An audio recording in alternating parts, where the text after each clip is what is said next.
नमस्ते। आज के इस वीडियो में हम लोग पानी के अलग अलग टेम्परेचर में क्या क्या अवस्था होती है उसको स्टडी करेंगे। तो शुरुआत करते हैं एबी प्रोसेस से। एबी प्रोसेस जो है सेंसिबल हीटिंग प्रोसेस है।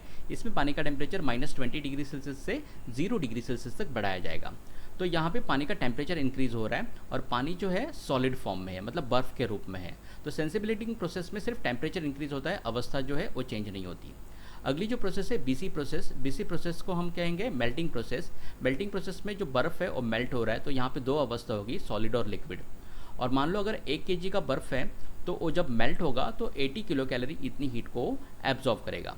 जो मेल्टिंग प्रोसेस होती है इसमें जो हीट एब्जॉर्ब होती है उसको हम लैटेंट हीट कहते हैं और इस हीट को हम लैटेंट हीट ऑफ फ्यूजन कहेंगे। जब कोई सॉलिड लिक्विड में कन्वर्ट होता है उसके लिए जो लैटेंट हीट लगती है उसको हम लैटेंट हीट ऑफ फ्यूजन कहते हैं। यहाँ पे टेम्परेचर कांस्टेंट होता है, जैसे कि यहाँ पे 0 डिग्री सेल्सियस कांस्टेंट टेम्परेचर नज़र आ रहा है और हीट जो एब्जॉर्ब कर रहा है वो 80 किलो कैलोरी इतनी हीट एब्जॉर्ब कर रहा है और सॉलिड से पानी लिक्विड में कन्वर्ट हो रहा है। अगली जो प्रोसेस है वो सीडी प्रोसेस है। सीडी प्रोसेस को फिर हम कहेंगे सेंसिबल हीटिंग प्रोसेस। जैसे मैंने पहले कहा था, सेंसिबल हीटिंग प्रोसेस में सिर्फ टेम्परेचर इंक्रीज होता है from 0 degree Celsius to 100 degree Celsius. अवस्था यहाँ पे कांस्टेंट होगी, लिक्विड फॉर्म में ही पानी होगा।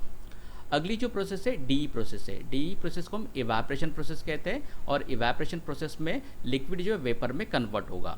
जब लिक्विड वेपर में कन्वर्ट होगा तो उसको लैटेंट हीट लगेगी और इसको हम कहेंगे लैटेंट हीट ऑफ वेपराइजेशन। जब 1 केजी का पानी इवेपोरेट होगा तो 540 किलो कैलोरी इतनी हीट को एब्जॉर्व करेगा।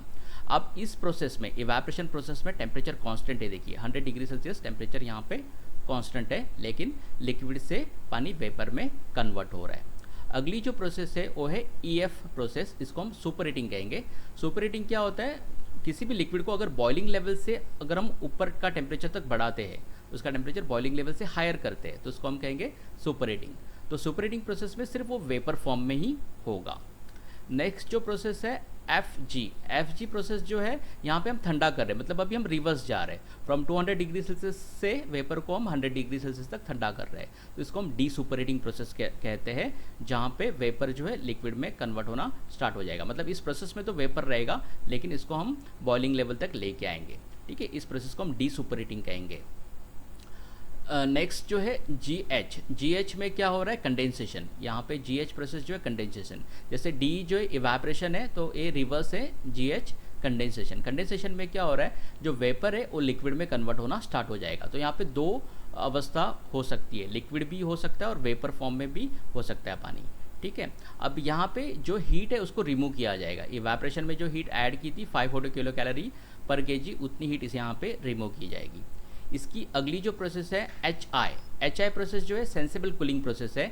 यहाँ पे 100 डिग्री सेल्सियस से पानी को 0 डिग्री सेल्सियस तक ठंडा किया जाएगा। ओके, यहाँ पे हीट को निकाला जाएगा और यहाँ पे जो पानी है सिर्फ और सिर्फ लिक्विड अवस्था में होगा।